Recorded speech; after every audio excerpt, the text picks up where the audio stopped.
Akili yenye utulivu katika ulimwengu wenye misukosuko. Amani, amani iko wapi? Kwa mataifa, nyumbani kwetu, na zaidi ya yote kwa mioyo yetu. Kilio hiki kikuu kimesikika kwa vizazi. Je, ni kilio cha moyo wako pia? Watu wamechoka na kuhangaika.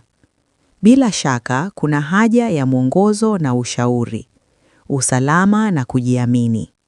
Tunahitaji na kutaka akili yenye utulivu. Akili yenye utulivu ni hazina iliyoje. Je, hazina hii inaweza kupatikana katika ulimwengu wenye mizozo na kukata tamaa, wenye misukosuko na matata? Utafuti mkuu unaendelea. Watu wengi wanatafuta amani katika umaarufu na bahati, katika raha na uwezo, katika elimu na maarifa, katika mahusiano ya kibinadamu na ndoa. Wanatamani kujaza vichwa vyao maarifa na pochi zao utajiri, lakini roho zao zinabaki tupu. Wengine wanakwepa uhalisia wa maisha kwa kutumia dawa za kulevya na vilevi, lakini amani huwakwepa. Bado ni watupu na wapweke. Wanayoitafuta bado wapo katika ulimwengu wenye misukosuko na wenye akili isiyo na utulivu. Mwanadamu katika misukosuko. Mungu alimuumba mwanadamu na akamwekea bustani nzuri apate amani kamili na furaha. Lakini baada ya Adamu na Eva kutokutii, wakaingia hatiani. Kabla ya hapo walitamani uwepo wa Mungu, sasa wakajificha kwa aibu. Hatia na woga vilichukua nafasi ya amani na furaha walivyokuwa wakifurahia. Dhambi ya mwanadamu ndiyo ilikuwa mwanzo wa ulimwengu usiotulia na akili isiyotulia. Ijapokuwa roho yetu hutamani Mungu, ubinadamu wetu huasi njia zake. Mapambano haya ya ndani husababisha mvuto na dhiki. Tumehangaika na tunayo wasiwasi. Kadiri tunavyozizingatia sisi wenyewe, ndivyo tunavyozidi kuwa na akili isiyotulia. Mashaka ya maisha na dunia inayobadilika na kuharibika hutikisa usalama wetu na kusumbua amani yetu. Ingawa huenda hujatambua au hujaikabili, dhambi inaweza kuwa sababu ya mashaka yako. Watu wengi hutafuta mambo ya nje na ya kidunia kupata amani. Wanalaumu ulimwengu usiotulia kwa akili yao isiyotulia, lakini wanakosa kuangalia ndani ya moyo wa wenyewe. Yesu Kristo, mkuu wa amani. Amani haiwezi kuwepo mpaka nyanja zote za maisha kukubaliana na yule anayetufahamu sisi. Hili linawezekana tu wapakabidhi maisha yetu kabisa kwa Arista Yesu siwe tu. Mkuu wa dunia, hal anayajua maisha yetu kuanzia mwanzo hadi mwisho.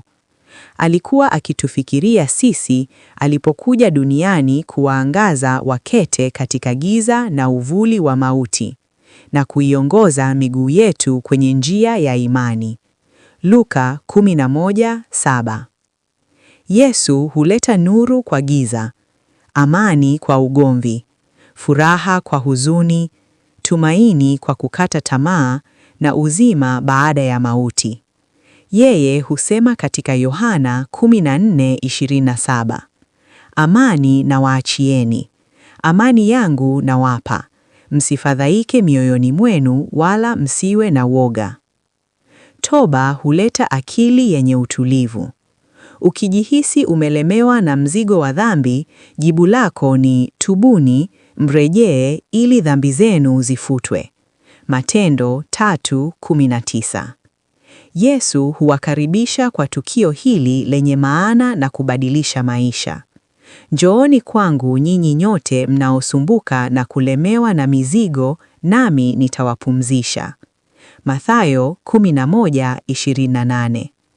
1 Yohana 1:9 huahidi, Tukiungama dhambi zetu, yeye ni mwaminifu na wa haki hata atuondolee dhambi zetu na kutusafisha na udhalimu wote. Je, utakubali mwaliko wake? Utakakomjia Yesu utapata msamaha na uhuru.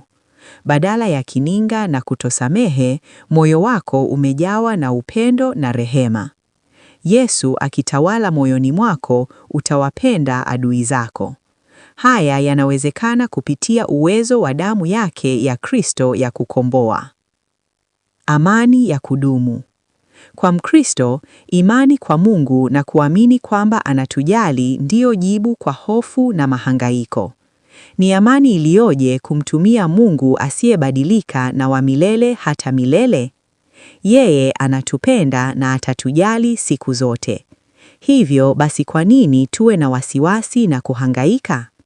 Jifunze kufanya kama tunavyosoma katika 1 Petro 5:7. Huku mkimtwika yeye fadhaa zenu zote, kwamba yeye hujishughulisha sana na mambo yenu. Tunayo ahadi, utamlinda yeye ambaye moyo wake umekutegemea katika amani kamili, kwa kuwa anakutumaini. Isaya 26:3. Imeandaliwa na Gospel Land Channel.